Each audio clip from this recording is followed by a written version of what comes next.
Assalamualaikum dan salam sejahtera. Saya Muhammad Firdaus bin Abdul Muttalib, pelajar BHMS semester 4 tahun 2022 dari LC Seberang Jaya, ingin mempersembahkan kes dari saya yang bertajuk Acute Inferior Myocardial Infarction. Jadi, sebelum saya meneruskan presentation saya, adalah lebih elok untuk kita tahu definisi myocardial infarction. Myocardial infarction adalah myocardial injury yang disebabkan oleh ischemia. It is defined as myocardial cell death due to prolonged ischemia. Penting ya untuk kita membezakan myocardial injury dan myocardial infarction.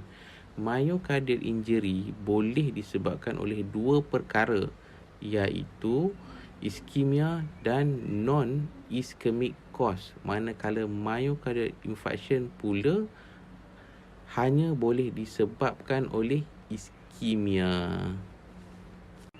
Jadi, untuk presentation case dari saya telah memilih seorang pesakit yang berumur 70 tahun, perempuan India.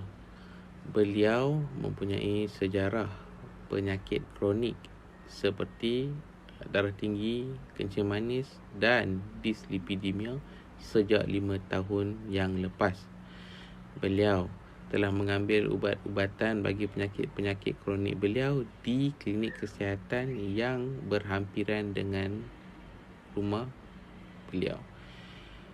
Chief complaint beliau adalah chest pain sejak pukul 9 pagi dan telah hadir ke Jabatan Kecemasan Hospital Bukit Mentajam pada pukul 11.06 pagi.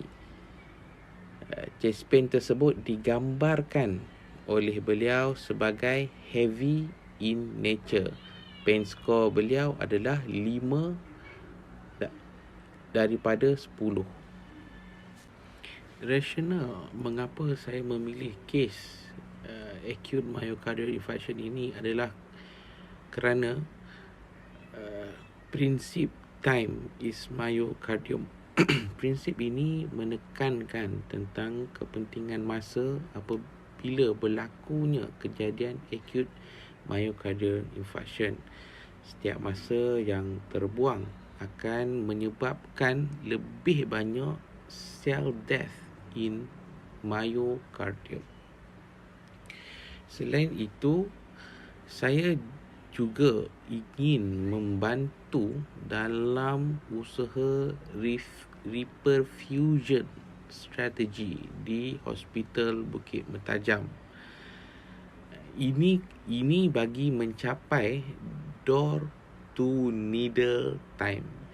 Akhir sekali, rasional mengapa saya mengambil kes acute myocardial infarction ini adalah kerana MI is the most common presentation at emergency department. Jadi, disebabkan MI merupakan common presentation at emergency department, saya perlulah lebih bersedia dalam menguruskan pesakit-pesakit yang sedang mengalami acute myocardial infarction.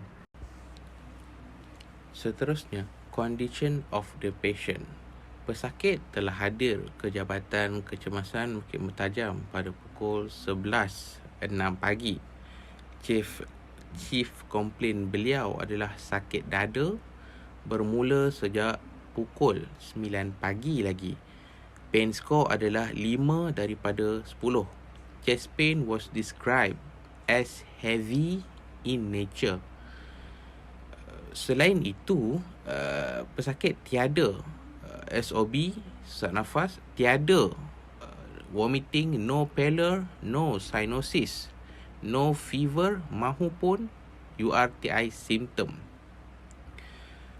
On examination, patient was alert, conscious, not pale and no jaundice.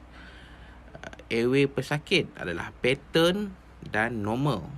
Pesakit mampu bercakap dengan normal.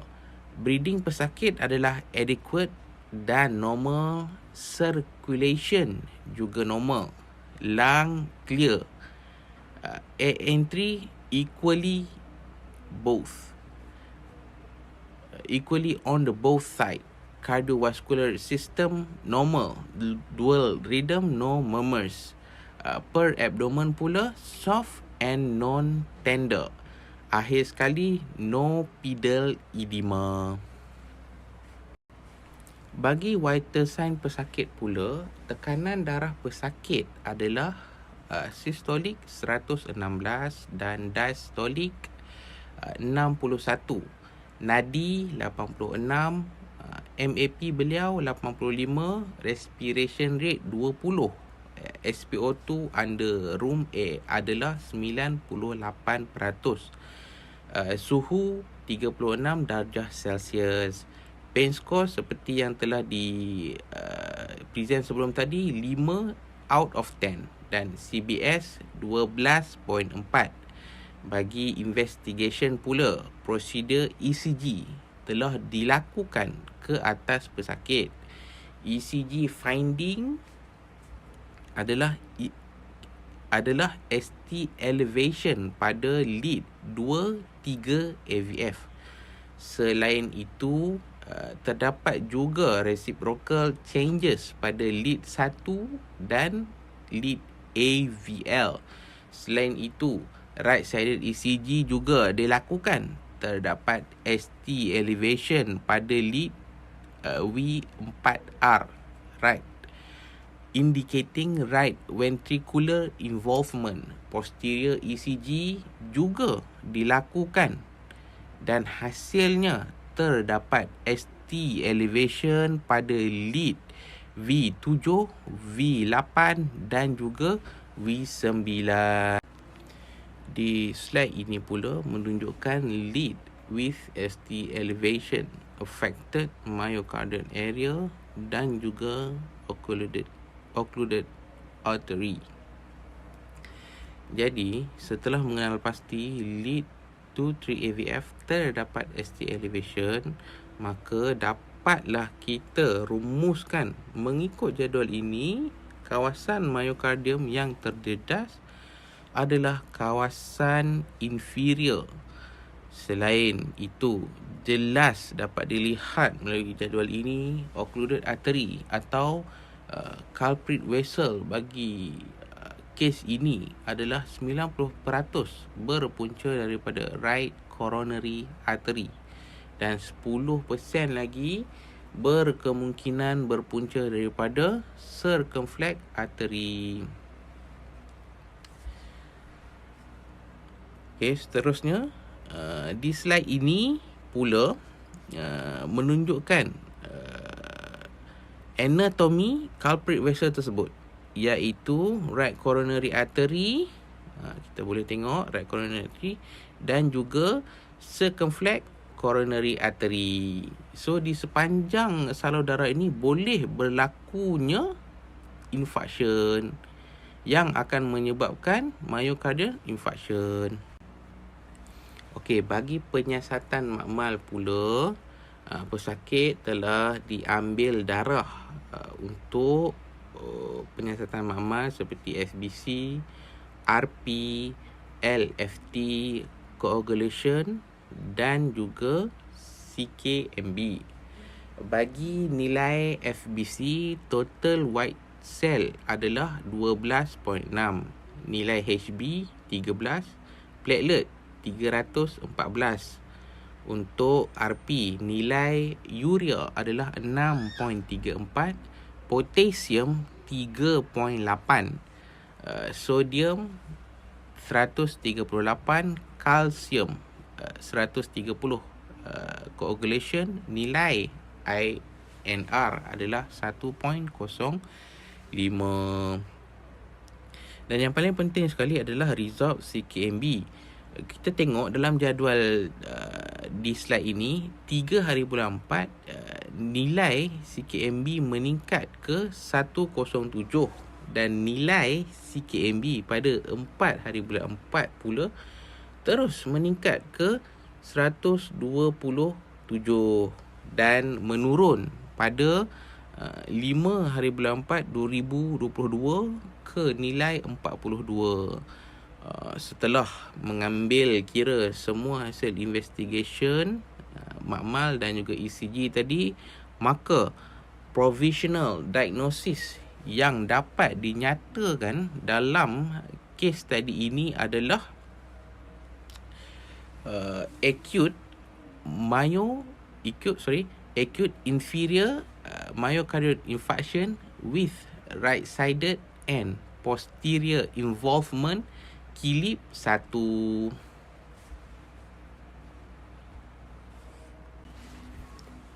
Mengulas tentang provisional diagnosis yang telah dinyatakan dalam kes tadi ini, ST elevation myocardial infarction telah dijadikan sebagai diagnosis provisional kerana terdapatnya dua keadaan, iaitu ST elevation pada dua contiguous lead dan pesakit telah menghadapi ischemic type chest pain yang melebihi daripada 30 minit.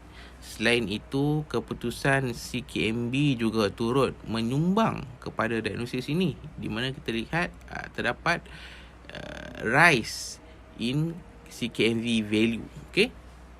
Untuk klasifikasi kilip untuk kes tadi ini, disebabkan pesakit tidak menunjukkan sebarang tanda left ventricle failure, maka klasifikasi kilip 1 telah dipilih. Okey, management pesakit. Pertama sekali, pesakit telah diberi crash tab aspirin 300 mg stat. Kemudian beliau telah diberi tab Plavix 300 mg stat, IV Maxilon 10 mg stat, IV morphine 5 mg stat. Seterusnya, pesakit telah diberi STK atau streptokinase 1.5 mega unit over 1 hour in 100 ml of normal saline. Streptokinase ini telah diberi pada pukul 11.35 pagi.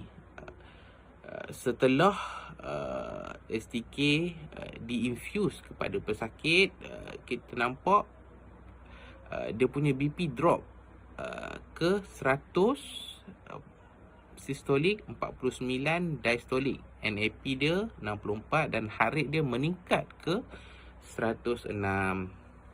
Jadi apabila BP pesakit tidak lagi stabil, doktor telah mengarahkan untuk started on IVI NORAD 2 ml per hour. Setelah STK itu complete pada pukul 12.40, subacute Funda 2.5 mg stat telah diberi pada pukul 1.35 petang. Walter sign pada pukul 2 petang, BP pesakit kembali normal, sistolik 118, diastolik 65, MAP dia 82, heart rate 94, SpO2 98, dan juga pain score turun ke 1 out of 10.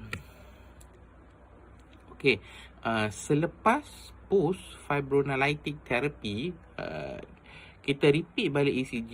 ECG menunjukkan decrease in height over 50%. Lepas tu resolution of chest pain yang dibuktikan melalui pain score 1 out of 10. Dan last sekali, dia punya ST segment tu are normalizing. Jadi patient ni telah diadmitkan ke Wards Medical, Wards 9 Hospital Bukit Mertajam dengan diagnosis inferior MI with right-sided and posterior involvement kilip 1, successfully reperfused. Okey, sebenarnya untuk management ST elevation MI, dia akan terarah kepada 3 bahagian. Pertama sekali, pain relief. Yang keduanya, early establishing of early reperfusion. Dan yang ketiganya, treatment of the complication. So untuk reperfusion strategi yang paling terbaik untuk kes ini disebabkan pesakit telah hadir ke jabatan kecemasan dengan simptom sakit dada kurang daripada 3 jam, makanya kita boleh ambil primary PCI dan juga fibrinolytic therapy sebagai reperfusion strategi. Kedua-dua strategi ini dibuktikan sama baik, sama bagus dalam keadaan ini, kecuali lah pada keadaan di mana fibrinolytic therapy tadi is contraindicated atau in high risk patient, atau PCI time dia delay lebih daripada 60 minit. Jadi untuk kes tadi ini doktor telah menggunakan strategi fibrinolytic strategi dan terbukti successful. Okey, untuk fibrinolytic therapy ni terdapat dua contraindication, iaitu satu absolute contraindication dan satu lagi relative contraindication. Untuk absolute contraindication ni terbahagi pada dua lah. Satu, kita ada risk of intracranial hemorrhage, ataupun satu lagi ada risk of bleeding. Untuk relative contraindication ni akan terbahagi kepada tiga. Satu, risk of intracranial hemorrhage, risk of bleeding dan others. Okey, lepas tu di bawah risk of intracranial hemorrhage ni terdapat history of intracranial bleed, history of ischemic stroke, and memang kita tak boleh ingat banyak dia punya contraindication ni. Cumanya di hospital Bukit Mentajam ni mereka mempunyai satu checklist di mana sebelum staff nurse atau MA transfuse STK tadi, beliau akan counter check balik. Kalau ada, barulah kalau ada contraindication, MA atau staff nurse akan noted dengan doktor, dan doktor akan discuss dengan pakar sama ada boleh proceed atau perlu menggunakan reperfusion strategi yang lain. So untuk high risk patient pula includes large infarct, anterior infarct, hypotension and cardiogenic shock, significant arrhythmia, elderly patient, post revascularization, post CABG atau post PCI, dan post infarct angina. So setakat itu sajalah presentation case dari saya, dan saya harap case presentation ini dapat membantu saya dalam usaha untuk menguruskan dan mengendali kes-kes acute inferior MI. Okay, sekian, terima kasih.